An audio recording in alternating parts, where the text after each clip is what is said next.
Several months after I released my last video, I began working on a new one.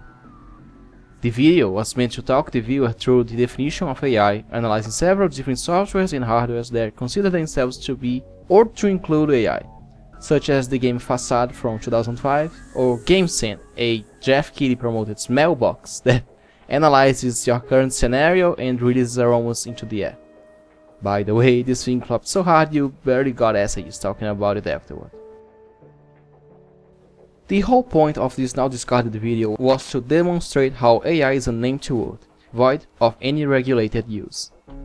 You could go as far as saying a mercury thermometer is artificially intelligent. Unfortunately, as I've gotten a job later last year, I do not have as much free time as before, and my creative passions have been dwindling. In the past 2 years, however, I noticed the general mentality around AI has begun to change severely. People have started massively rejecting AI, as noted by the backlash towards Coca-Cola 2024 Christmas ad.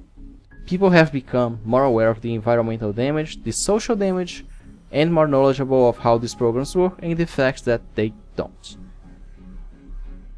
We are entering the final phase of the death of AI. Companies are desperate to sell their products, they are desperate for a breakthrough that will earn them even more users, even more investors, and even more government funding. Well, not all companies. Meta is, but Zuckerberg's favorite hobby is losing money. Even giants such as Microsoft are skeptical about the future of AI. This year also marks the release of several conclusive studies about the actual impact of AI. If you are anything like me, you couldn't be any less surprised.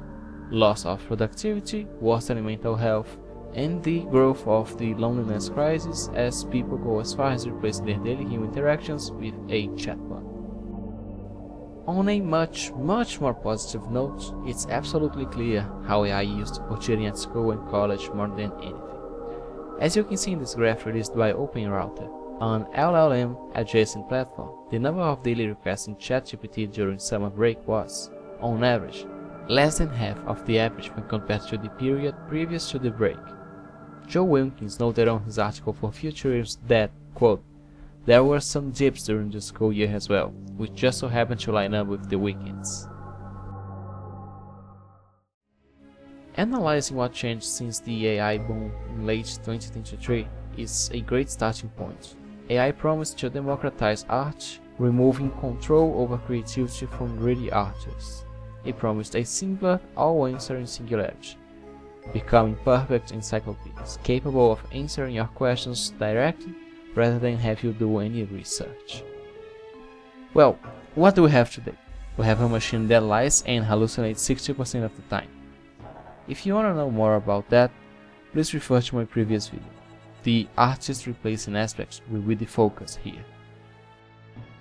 AI video generating was made more popular and cheaper around mid-2024. The apps were capable of generating short videos from a prompt. The quality was, of course, low, but it worked as a technological showcase. Skip to current day, and while the quality has gone up, it has also peaked. The videos are still short and noticeably weird. To get around the quality problem, a lot of videos are generated to look like CCTV footage, or simply like an old recording. Since generated assets tend to look bad and uncanny, people who use them will do anything to disguise, that being applying filters, using them on small moments, and using them when it simply doesn't matter. About a year ago, I saw AI being used to decorate a small event stage in a mall. The black and white clip art was only noticeable as AI generated due to the artifacts that each image had, and no further attempt to disguise them was made, simply because nobody cares. AI has replaced the unpaid intern.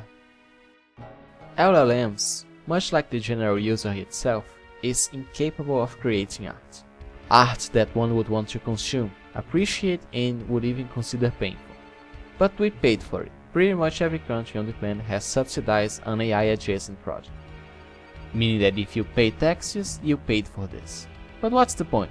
Pretty much every government on Earth doesn't value art enough, nor do they care for the misinformation GPTs spew. What other reason could that be for tens if not hundreds of billions of dollars being spent on this? Surveillance. In the past few years, the government funding for surveillance companies has been substantially increased. These technologies are not cheap, they're not easy, but they are essential for any form of autocracy in the current era. War. Several major AI companies are directly involved in the genocide in Palestine. From deleting posts simply reporting the atrocities by Israel to the actual programming of civilian targeting systems, AI is and has been present on the battlefield since way before you first heard about the conflict. You might think this is completely unrelated to generative LLMs, but these are the same companies, the same names. Pause. Everything that you just heard was written around mid-2025. I didn't have the time nor the will to record back then. Anyway, why did I come back to this? Actually, why did I even drop this project altogether? Well, after writing all of that down and arriving at the war in social monitoring section, my research led me into the very simple conclusion. AI companies have incorporated themselves into the war machine, and that makes them essentially last just as long as the war machine itself. As we speak, the war wages on between the USA and Iran, and of course AI is in use. Did you know that the US of A has the highest military budget out of any country, being almost $1 trillion American dollars? That is almost 4 times the second place, China. This essentially means that AI can essentially go on forever, even without a single real use case for the non-war criminals, as long as you pay for it with your taxes. Okay, and why did I come back to this? Because I felt a sliver of hope again. I spent an entire week playing with YourAIsLoveBoris.me, and man, this is the best. A website where you make a request and a random person will respond to it, either with text or with a drawing. This thing gave me the boost I needed to finish the video. Oh, and due to this new war too, yeah. Thank you for watching. I don't believe I'll be making another video about AI until it dies out. And if you think it won't ever die, I'll have you know that I have thoroughly celebrated the death of the Metaverse. Please comment, like and subscribe. I read all of the comments and buddy, I think I deserve more than 29 subscribers because these videos take a ton of effort. See ya!